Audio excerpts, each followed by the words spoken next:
Hi guys, I'm going to continue the review on the hikoki router today. Thanks for all your comments on the last reviews on the unboxing and the button scribe worktops.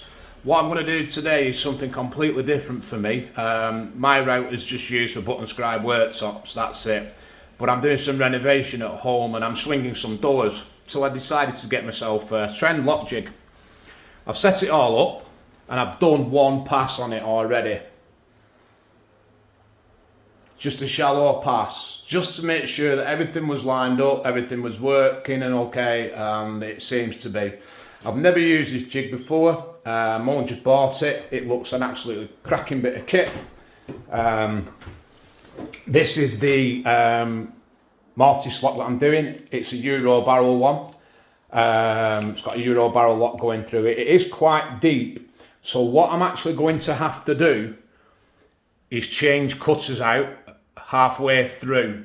I've got a longer cutter, so I'm going to have to stop and change cutters out because I can't get the depth with that one, and I can't start with a longer one obviously because it'd stick past the guide bush and it'd foul straight away. So we'll give it a go, we'll see what happens. It's new to me, like I say. When I swing doors I do them the old school way with speed bits and blah blah blah, and I just thought I'd give this a go.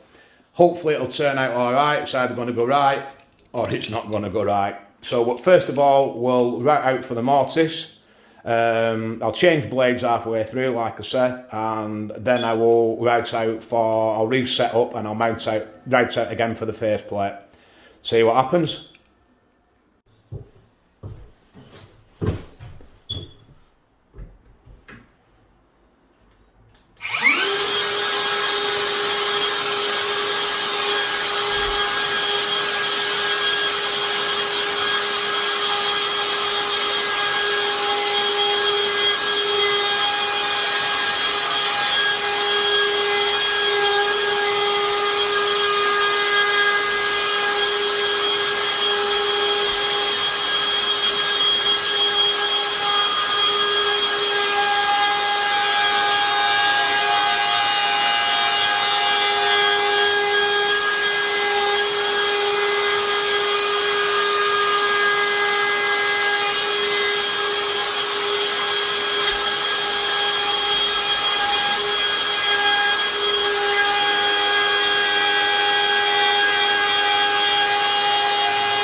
So far so good, very happy with that. Nice and easy to cut, nice and smooth.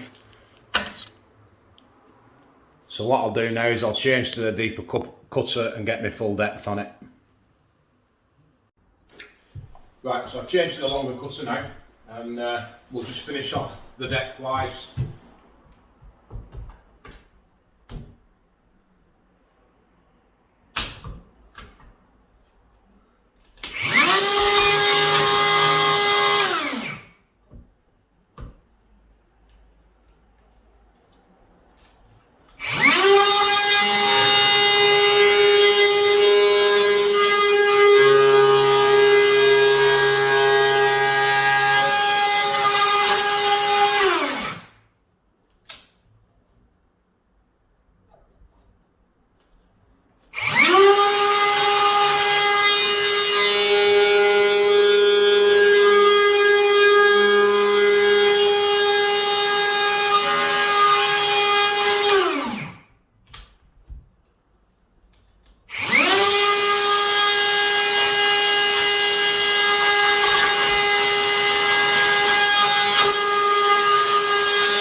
we're at depth. Now that did feel a little bit sketchy, to be honest, but I just think it's the length of the cutter.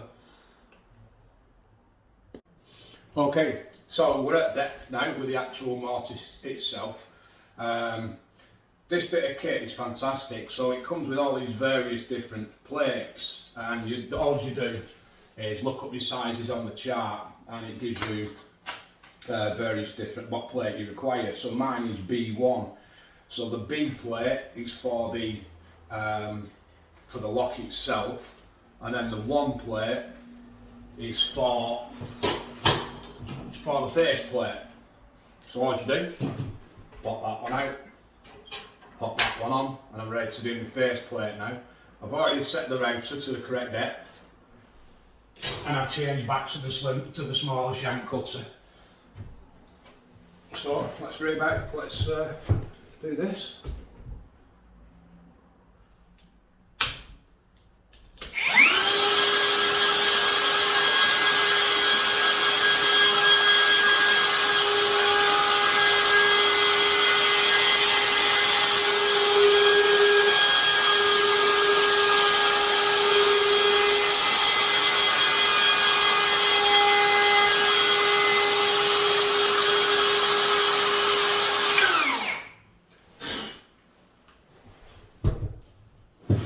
That's it, it's as easy as that. I bought one of them little corner chisels to square the corners up, which I'll do now, and then I'll just give you a shot of it fitted. Well, that was very, very easy. For those of you who do site work, swinging doors for a living, you've probably already got this kit anyway, but the router. So that's done all the lock and the rebate, and I don't know if you can see that, it's gone from fully charged and it's still got 3 bars left. So I would imagine you can do 4 doors, I would have thought. Don't know.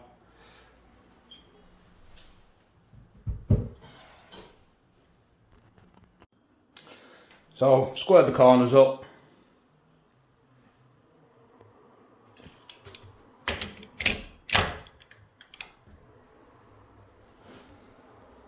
And I have to say, I am pretty impressed with that.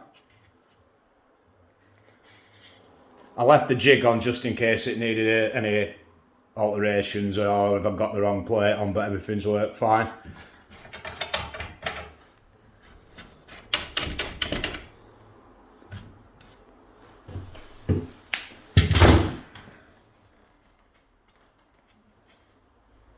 I maybe could have gone just a touch deeper, but if I square them corners up a little bit better, I reckon it'll be alright and it'll be the same once it's painted. I did struggle with this. I'm finding this at a very, very awkward angle. Now maybe I just need to unscrew it and alter it on the cog, but I'm finding it very difficult at the moment.